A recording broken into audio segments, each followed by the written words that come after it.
had to work out what I needed for this very changed world that I wanted to go back into. And over again, I circled this word enchantment, which seemed to unpack so many different ideas for me about being fascinated and engaged and full of awe and wonder, but mainly feeling like there was a little tingle of magic in the world that I might not fully understand, but that took me back to that almost childhood sense of being drawn deeply into something and playing within that space. Hi, friends. I'm Amy Julia Becker, and this is Love is Stronger Than Fear, a podcast about pursuing hope and healing in the midst of personal pain and social division. Today, I am talking with Katherine May, author of a new book called Enchantment.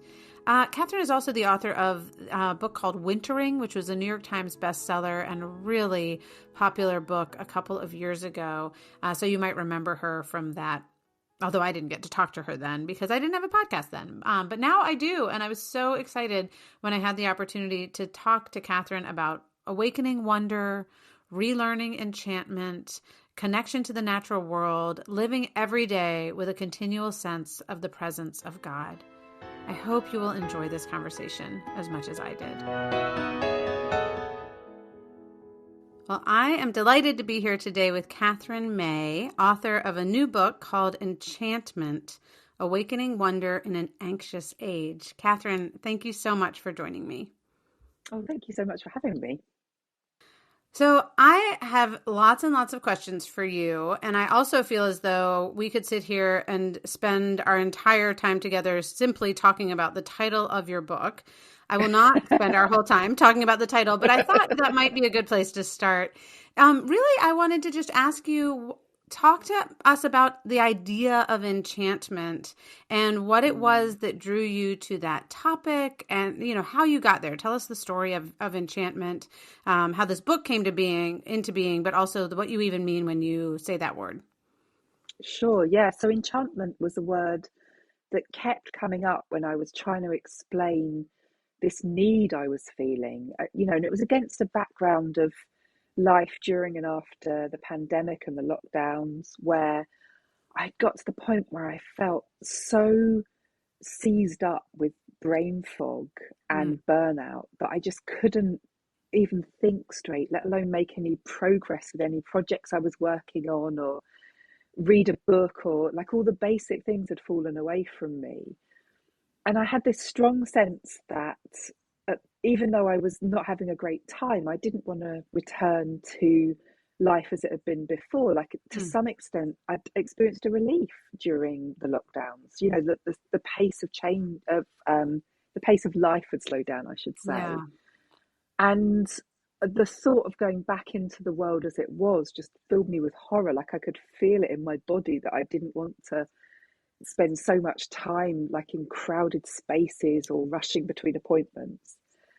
And I had to work out what I needed for this very changed world that I wanted to go back into. And over again, I circled this word enchantment, which seemed to unpack so many different ideas for me about being fascinated and engaged and full of awe and wonder, but mainly feeling like there was a little tingle of magic in the world that I might not fully understand, but that took me back to that almost childhood sense of being drawn deeply into something and playing within that space.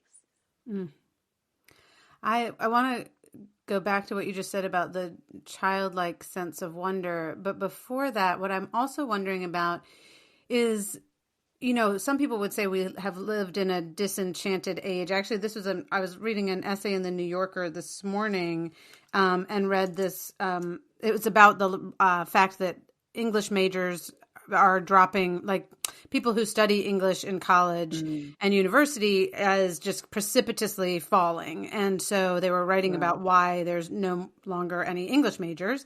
And one of the things that the author quotes is, contemporary critics pride themselves on their power to disenchant. And the disenchantment has reached students. And so I'm thinking not only about enchantment, but also about disenchantment. And one question I have for you is whether you think, looking back on that pre-pandemic time, was there a sense of disenchantment that you hadn't noticed? And the pandemic opened up the space to notice that and the longing for it to be different? Like, is that a fair way to characterize it? Yeah, I think so, but I'd go even further to say that I'd almost deliberately chased a sense of disenchantment in the first half of my life. Mm. It was almost a project that I thought that it was much better to be completely rational and governed by science, and to reject anything that felt esoteric or quasi-religious, perhaps. Mm-hmm. Um, and actually, I was really aware of my own disenchantment, I think, and I thought it was a good thing. But Mm. for me, there was this gradual dawning of understanding that I wasn't particularly enjoying it, Yeah. and that maybe like there was a yearning in me for more that I kept having to push away. And I needed to change the way I thought about how I related to the world, I think. Yeah, that's so interesting. The deliberate disenchantment that has come, I think, for many of us, especially in the modern era and as we grow up, which Mm, again goes back to that idea of childhood wonder. And I was, I guess maybe there's a sense of enchantment as being childish, and that's why we think we're supposed to yeah. move along from it. But I also, especially in reading your book, was thinking about the wonder of childhood and that sense of enchantment that many of us have, whether that is simply in being curious about nature or in actually living in made up and make believe worlds, or really long enjoying like the rituals that come with religion. I mean, I think there are all different ways that Mm. that enchantment happens and feels very natural as a child. And it made me wonder, we can either think of that as childish, or we can say when we've lost that, we've lost something intrinsic to who we are. Yes. I And think there was it's this, human. Yeah. yeah, something really human. So this is a quotation from your book. Early on, you said, I thought it was what I had to do in order to grow up. It took years of work, years of careful forgetting. I never realized what I was losing. So can Mm. you talk a little bit about that process of careful forgetting and of losing? And then we'll get to talk a Yeah. little bit about the careful remembering and finding. No, I think that on one hand, I was very conscious of deliberately pushing back against any time that rose up in me, that the sense that I was leaning towards a kind of more spiritual understanding of the world. And I'd catch myself doing it, and kind of almost tell myself off and say, that's not the rational way to live. And that it was maybe embarrassing, that maybe in the company I kept, I didn't feel like I could come out and say, I think there's more, don't you? Yeah. I was Fine. thinking about this and wondering whether what the reasons are for the disenchantment of our age. And I wondered Mm, whether religion in the past served as a conduit of enchantment from those years mm, that we move from childhood to adulthood, whether it's something that's kind of given to us when we're young, but in order to keep it alive, we need some sort of pathway. And one of the questions I had when I mm. was reading your book was whether religion in some ways is a pathway, not the only pathway, or, there, I'm not Yeah. trying to suggest that must be it, but I just wondered whether part of what has gone alongside is this kind of priority, as you're saying, prioritizing of reason and rational thinking, and a Mm, mm. denigration of these religious rituals and practices, again, of all sorts of forms and varieties, but whether we really need something to guide us from childhood to adulthood when it comes to that sense of there being something more.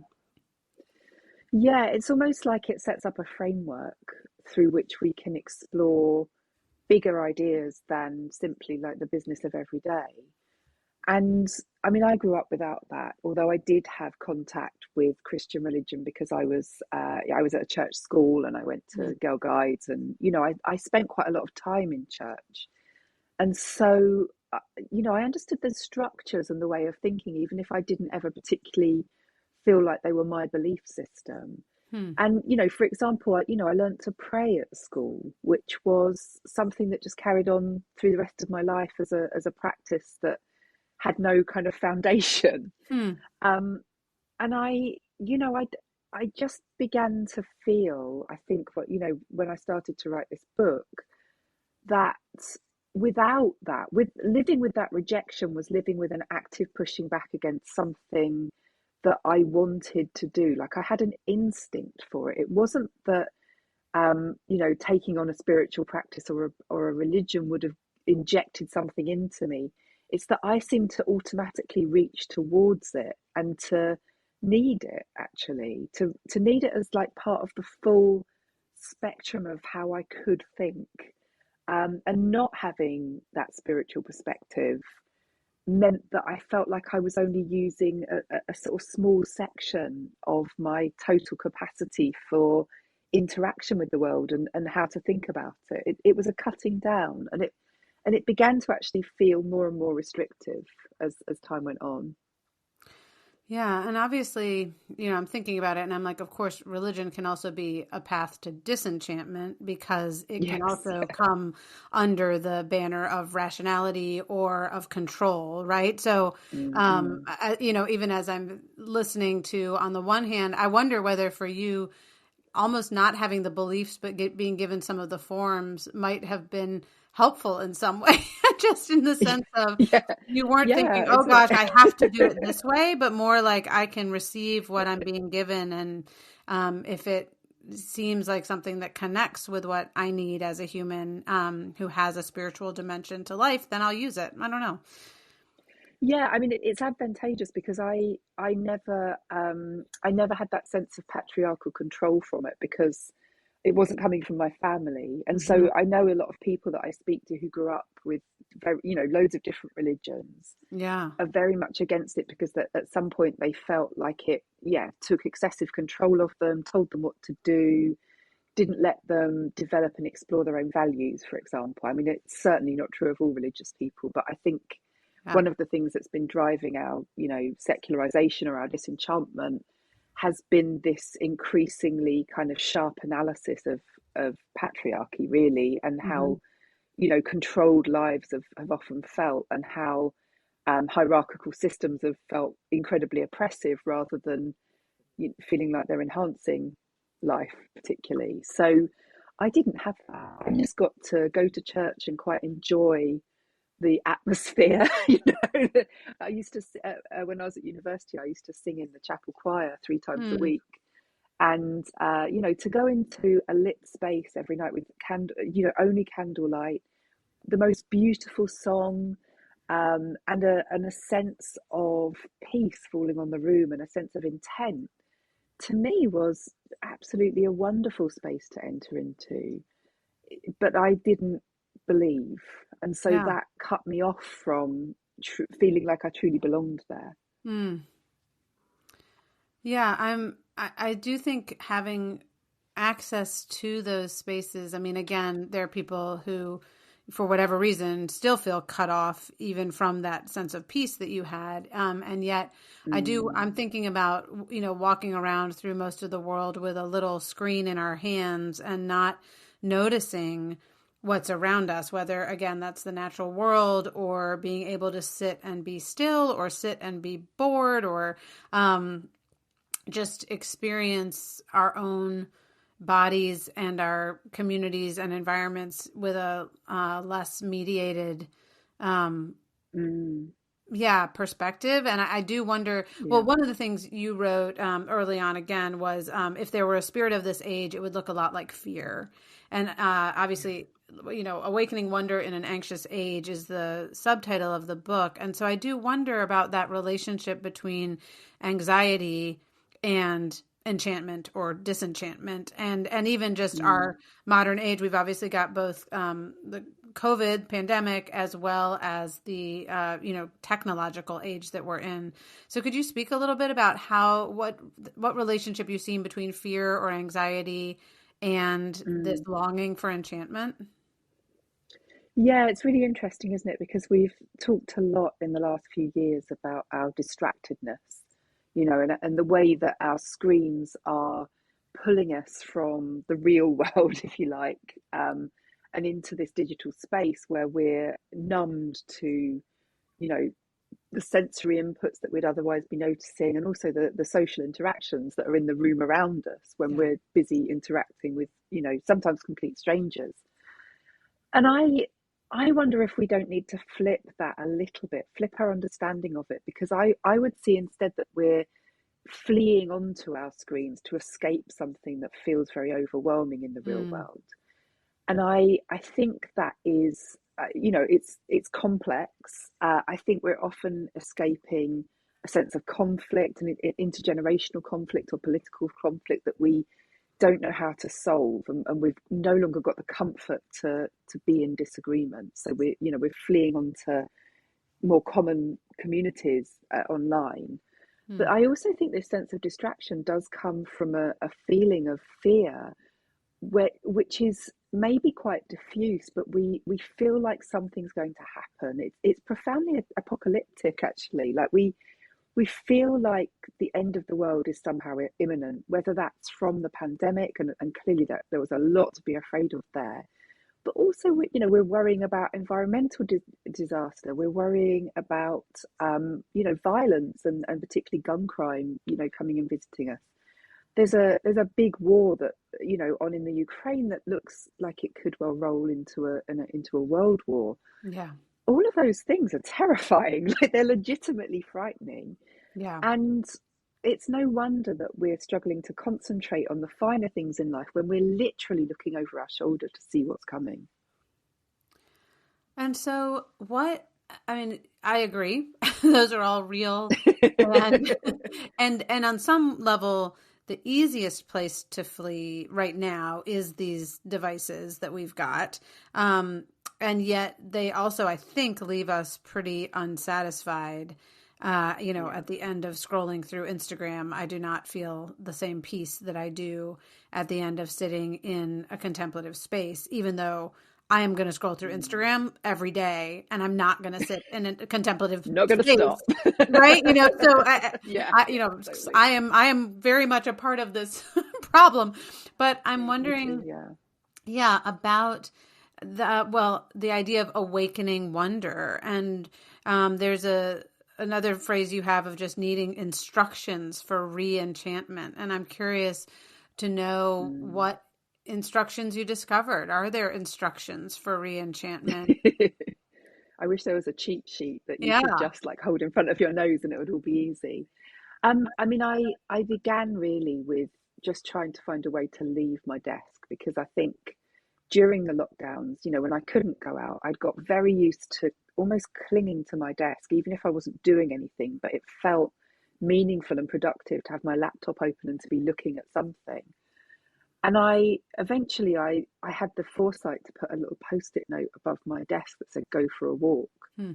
And one day when I was feeling like really lost, I noticed this note and I was like, right, okay, I'm going to go for a walk. And just the act of getting up and leaving the house was actually quite transformative for me. Moving my body, noticing what season I was in. But I walked up to a place near me, which I think really set up the tone for the whole book, because the local authority has installed Britain's newest stone circle uh, on a village green at the top of our town. Hmm. And for me, that took me straight into this space where I was thinking about the clash of all that's happening here. That on one hand, we don't know what we want anymore. I live in a fishing town. We're full of little chapels because the seaside towns where sailors have gone out to sea have always had loads of religious spaces where people can lay down their hopes and fears in between these risky trips out. Yeah. But we're not visiting those anymore so much. And so instead, we've created a sort of facsimile of these ancient structures that we find across the British Isles. But they're kind of hard to love because they're so new. Like, one of the things that we appreciate about them is their ancientness. And that was a really interesting, reflective space for me to enter, because here was I yearning for something more without knowing what that more was, and feeling quite embarrassed to be yearning for it in the first place, Hmm. having no one that I could really share that with. And I arrive in this place that has been made almost as an open invitation to create new meanings. You know, there's no fixed meanings that those stones offer. They are aligned to the equinoxes, actually, or the Mm-hmm. solstices. I can't remember, but they are aligned to some of the kind of major celestial events of the year, but with no given interpretation and no practice laid down over the years to follow. And I think a whole lot landed in me while I was walking through them. I took my shoes off and walked barefoot between Mm-hmm. them. And it made me question a lot of my own assumptions about how I could value, a notion that people had worshipped in a place for a long time. And it would have made it easier for me because it would have let me put aside my own need to make my own meanings. But here in this space, I needed to figure that out for myself. And that meant sinking into my body and responding to that moment and bringing my own state of mind into that space rather than waiting for it to give me a state of mind. And I found that ultimately quite enchanting, that, that here was I on the cusp of, a new era figuring it out. And I actually think that uncertainty became like a real guiding light for the whole book.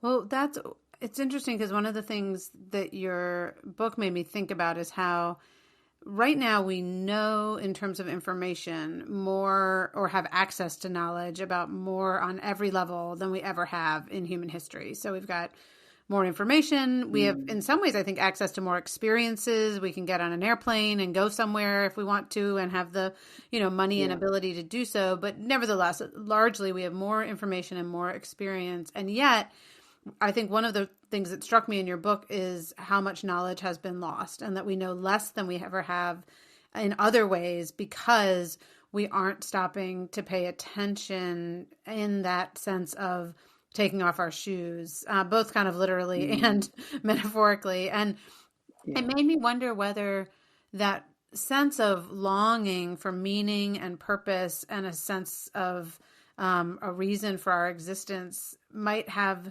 very little to do with having lots of information and a lot to do with having a different type of knowing, which I think you write about in a couple Mm, of different, I mean, really throughout the book, whether it's yeah. in, knowing how to bake bread or knowing how to keep bees or knowing what to do in an ancient or modern, I guess, kind of sacred space. Yes. So Yeah. I'd love for you to tell Yeah. some of those stories and talk about that kind of knowledge and where it led you and where it might lead us. And again, within that idea of having some instructions for reenchantment. Yeah, so we've fallen into the trap, I think, of relying on only one kind of knowledge. And that knowledge is very brain based. It's it's critical, it's rational, it's based on information and the storing of information, and then the retrieval of the information. Mm-hmm. So that's one way of knowing, and it's an important and useful way of knowing. But what's died down in us is this whole kind of spectrum of other knowledges, and many of them are impossible to be put into words. So there's knowledge that's embedded in your hands when you're sensing something or making something. There's the knowledge of intuition. There's the knowledge of movement, and many, many, many others. And I think when we send our children to school, what really worries me is that we're reproducing this sense that one knowledge is more prized than others, and that just doesn't give us the entire skill set that we need to navigate these actually very unknown spaces that we're going into. We don't have the flexibility, we don't have the athleticism to feel our way into places. And so I guess I was trying to unpick that a lot. And that for me meant, from making a sort of ritual loaf of bread called a lammas loaf, which is traditionally made in the British Isles to celebrate midsummer. Hmm. and thinking about what it means to celebrate a moment with your hands like that, and how that might change your relationship with something. When actually our means of celebration are normally quite restricted now, because they're only one note. We have to be happy, and we have to drink alcohol, and we have to, Hmm. it has to be rowdy and noisy. Well, that's one way of marking a moment. How do I mark it differently? Hmm. um I also visited a sort of healing well that was that's sort of a part of the pilgrimage route into Canterbury, which is near where I live, and thought about what it means to go and worship at a place, or to go and pray at a place where generations have prayed before. And in that space, it led me into how I behave. Like, it's the place was set up to take me into gentle contemplation, and to Hmm. acknowledge my own beingness in that space. um and yeah, so I guess, I mean, I'm an experimenter. That's how I always write books. I try a few things out. I visit places. I physically put myself in the place that I want to learn about. But that meant that it was actually quite hard to write about in a book, because I was specifically exploring spaces that go beyond words, and Hmm. that go beyond easy explanation, that are actually profoundly subjective, and therein lies their value. And then challenging myself to write about Well, it. I just want to interject here to say that you were up to the challenge. This gives me a chance to I had on my notes for this podcast, I have like my questions and different thoughts and whatever, but then I just wrote at the bottom, sentences I love. I I'm love gonna that. share Thank two you. of them, because one of the things I think you do so beautifully in this book, and I do think, yes, obviously it comes out of your ability as a writer, but I think it also comes out of that enchanted perspective, like that willingness to not simply think in kind of materialistic or rationalistic terms. So this is just a description of Mm. tides. And you said there are two giant waves traveling endlessly around the earth, and twice a day we see their full volume. And that just to me was like, it's true, right? I mean, it's rationally true, I guess, Yeah. but it was like, that's such a poetic and artistic, and like it gives me a so many more, it's like a sensory experience to read that sentence rather than to simply describe in more scientific terms what's happening when a tide rises or I'm falls. I'm really glad, because that was a moment of response from me, really, of standing by the sea and thinking, I have this kind of schoolgirl understanding of how the tides work, but I don't feel it, like, it doesn't Yes. feel intuitive to me how this works. I need to understand it further. And I spent ages researching it, and actually I, found that the language often got in the way of me really getting it, like really getting it on a cellular level. And it was only when I realized that this motion was continuous, Mm-hmm. around and around, two bulges at once. The tide bulges out where it's closest to the moon, and where it's farther away. On one hand, the gravity sucks it towards the moon. I know we shouldn't talk about gravity sucking, but that will do me for now. And on one, the gravity is released at the opposite side, so it bulges out as well. And these two giant waves are continually moving around the planet. So when the tide retreats, it's not that it's moved backwards, it's just that it's lost the moon has lost its grip on the tide, so it sort of sinks back. Mm. And that felt glorious. It's not a kind of factual knowledge. It's an intuitive, instinctive sense of movement, of planetary movement, that feels like a very different form of knowledge to writing a paragraph down in your notebook at school because your teachers dictated it to you, and going, yep, I've ticked that off, I've got this little bit of science. Yeah, that's the shift, definitely. And that's, it's interesting. Um, I talk to my kids a lot because they've read the beginning of the Bible.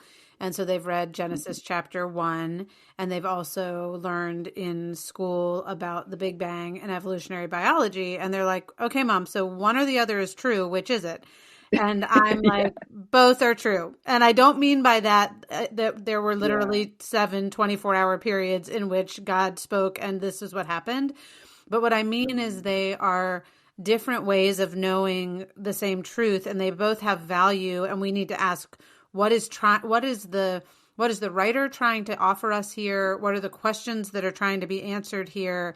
And in order to have, as you just said, like that kind of scientific understanding of how the tides work, I don't know, for the purpose of, sailing a ship, that's different than having that sense of, again, as you said, like the rhythm of it, the feeling of it, and the sense of wonder about it, and the sense of being a part of a universe, a very, very, very small part, but nevertheless finding finding yourself in it, right? So you did that in multiple places for me, and it was really wonderful to read. So I appreciate that very much. But for me, it was also like, how am I bodily linked to it? Like what part do I form in this tide?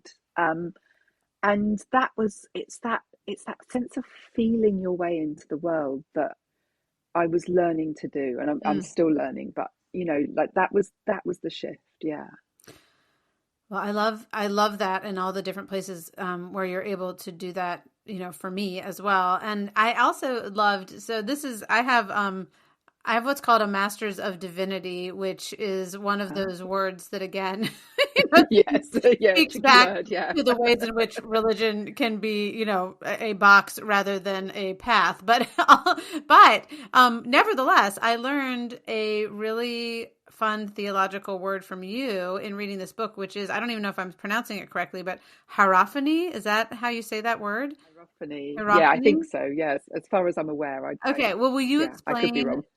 what is hierophany? And will you just talk about hierophany for a minute? Yeah, so hierophany comes from the sociologist Mircea Eliade, and he used it to describe the way that the sacred can be expressed in the material world, essentially. So that could be anything from a cross for Christians, which is imbued with this deep meaning and kind of power that comes from holding a kind of a whole gestalt of the sacred. But it could also be a standing stone, or it could be something that's a little less obvious than that. So like a sacred landscape is a hierophany.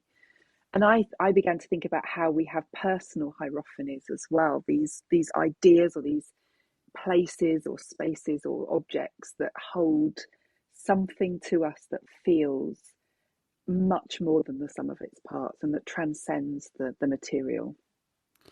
Yeah, there's in the epilogue, you also write about hierophany and how it's not rare. And this, I'm quoting you, you say, but what is rare is our will to pursue it. If we wait passively to become enchanted, we could wait a long time. But seeking it is its own kind of work. And you've said a little bit already about seeking it just from putting the post-it note of take a walk, right? And giving us some descriptions of ways in which you've sought it. But do you have anything more to say about what it would mean for us to not wait passively to become enchanted, but to actually begin to seek the hierophanies that I think exist within us and all around us all the time, if we, this is kind of quoting Jesus, but have eyes to see it. Yeah, no, absolutely. I mean, and actually, I'd go further and say, I don't think it'll ever come to us if we don't go looking. It's an artifact of our attention, and in order to really feel that hierophany or to feel that sense of enchantment, we need to train our attention gradually. Like it can't come to us in one go. There isn't a shortcut to it. We can't buy our way into it. And all of that sounds obvious as I'm saying it, but actually quite often we believe those things. We believe that we will only find awe if we go to a special place that we pay good money to go to, and we'll have a more awe-inspiring experience if we pay more money for it. Or we must travel halfway around the world in order to experience a place that's really magical. Like I wonder how many people living here, listening to this, if I said, think about what you think about Tibet, and think about whether you think that is a more special place than the place you live in now. And I bet if people were honest with themselves, a load of them would say, yeah, all right, I did kind of think that Tibet had some special stuff going on. Yeah. Um, I I don't think that's true. I think the difference between Tibet and my back garden is that lots of people believe that Tibet is special, and so they direct their attention to it. They spend time thinking about it and treating it carefully and Mm-hmm. reverently. That's not to say there's anything wrong with Tibet at all, but actually, I can make that space in a corner of my house or on my own front step or in an alleyway behind it, which, I write about in Enchantment.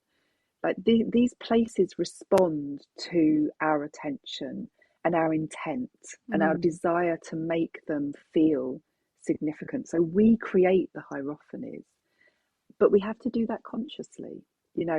These are not things that will knock on our door and say, "I'm really special, actually. Can you, can you now, like, just suck in my wonder?" It's an act of our noticing, and once you start doing that kind of noticing and start paying that kind of attention, it becomes really addictive and really irresistible, because the world begins to glow with a sort of magic, and it becomes possible.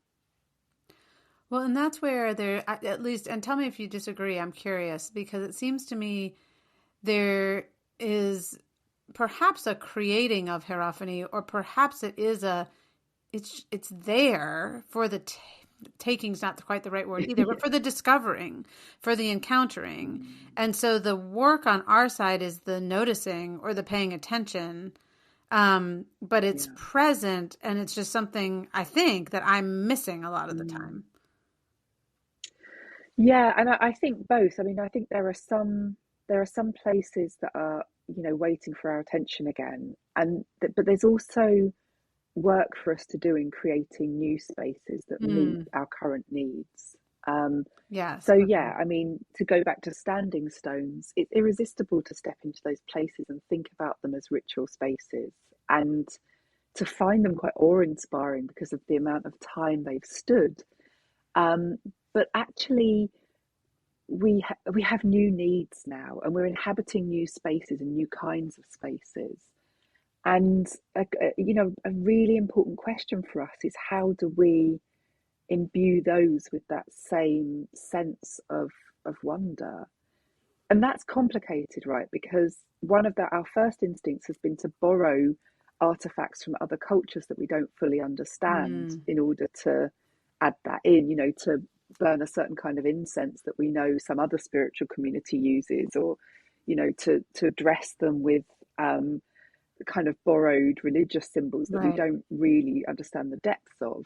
And that's been called out as problematic in the last few years. And I Hmm. think one of the reasons that's problematic is that, quite aside from the borrowing, we often only like steal the good half of them, the half that tells us we're okay and everything's fine, Mm, and we ignore the you know the more tricky demands on us, like the more tricky moral demands that mm, say to us that we owe a sort of debt of service in return, or that we have to look very carefully at our own behavior and our own thoughts to judge them as harshly as we often judge other people. mm. um and so, yeah, I there is there is a need now, and I don't have the answers for this, but I love the idea of being part of the finding of this new path. There is a need for us to create spaces that are adapted to this age, and to create structures of thought that that actually challenge us to be our higher selves within those spaces, according to our current moral beliefs and not according to moral beliefs that we're no longer comfortable with. And have you found any of those spaces or practices along the way? Well, I wrote in Enchantment about my time spent in a retreat, an online retreat. So it's kind of nice that this is a digital space, Yeah. with a Buddhist organization called the Zen Peacemakers. Hmm. Um, and they hold regular, what they call bearing witness retreats, where they invite people to join them to immerse in an act of understanding of, I mean, they're normally historical injustices. Hmm. So they hold retreats around things like homelessness, Native Americans, the Holocaust, and the one that I attended was about Yeah. slavery in America in particular. Yeah. Um, and that was so interesting to me as a way of forming a very different kind of congregation, like a dispersed congregation, and about encouraging engagements in, really difficult, critical spaces. And the way that that was achieved was by asking us to break down our assumptions that we brought into the room. So asking us to step away from what we thought we knew and to enter a sort of an attitude of unknowing, and to allow ourselves to be remade again in the light of new evidence and of hearing voices that we hadn't heard before. Mm. And I felt like I was intruding a little on a space where Americans were reflecting on their history of slavery, but it did make me reflect very deeply on my own country's colonial history, which, has led to sort of, similar and different outcomes through different means, and how easy it is for me to disengage with that and see it as in the deep path, while judging another country for doing essentially the same thing. So it took me into a, a really a really challenging place, actually, but also a deeply spiritual place where I felt held and supported, and I felt like I was holding and supporting other people. Mm. And I would love to offer that up as one of the possibilities for ways that we can start to practice into the future. Yeah, I do think we're going to need rituals, spaces, practices. I mean, a whole myriad set of things in order, as you said, to not only to get the both and of the, I guess what religious language would call, repentance side Mm. of acknowledging human darkness and harm and injustice, and then also Yeah. whether it's the celebratory and communal rituals, or the solitary and peace, finding belovedness and belonging within who we are, and being able to sit in the peacefulness of that. But all of those things, it seems, if and as we can reawaken a sense of enchantment, to your point, there are going to be things we can learn from the past and carry forward, but also some real Mm. need for new spaces and new ways of doing that. I had one. Yeah, I Oh, go ahead. mean, oh, sorry. No, your Sorry, turn. sorry. Well, I mean, it's quite exciting in lots of ways, because actually we do get to carry some things forward, but you know, we are being offered at the moment a global perspective composed of millions and billions of voices that we've never had the opportunity to really hear before. Like, one of the really painful things about that experience is we can't possibly process the level of pain we're hearing, and the kind of multiplicity of that. But our intent, I think, is mostly really good. Like, even though we're overwhelmed by it, even though we don't always react well in the face of it initially, even though we don't know what to do with it, we are feeling that calling of humanity on a global scale, and it's actually really exciting to make new practice within that. Mm. Well, and that leads me to what I guess at this point will be my final thought or question for you. This is a quotation from the middle of the book. Talking to God does not require faith, but practice. It is a doing rather than a believing, an act of devotion reciprocated in the same way it is made, mutely, through the hands and the feet, the myriad attentions of the body. And I wondered if you could just say a little bit about that sense of not needing faith and belief, but practice and devotion. And there's some, it seems, regularity, and I don't know. I guess I also think there is some faith in practicing something, like kind of inherent within it, but Yeah, not sure. not the same type of faith as that which is believing a set of propositions about a divine being. I get that. But yeah, Yeah, that's what? right. Yeah, that's yeah. Yeah, can you just say a little bit more as we kind of come to a close here, but about what it looks Mm. like to continue to practice these acts of devotion in and through our bodies and through our attention, and how that actually is a crucial aspect to enchantment. Yeah. So what I was talking about in that passage was the challenge of the challenge that I faced of having this profound sense that there was a God, but not having any knowledge or understanding of what that meant, and not having any kind of fixed meaning about what that God thought or like wanted me to do, or or the form that they took. And so I found that the best thing I could do was just to keep returning to that sense of something sentient being there, and abandoning the desire towards fixed meanings around it. Mm-hmm. And also thinking about how an entity like that would receive my communication. And I didn't think it would simply be through words. I felt like there were other ways to worship and to pray and to make contact with that sense of prayerfulness rather than prayer as an object. Mm-hmm. And so, yeah, I think you're right. It takes a kind of faith to keep returning to enacting that.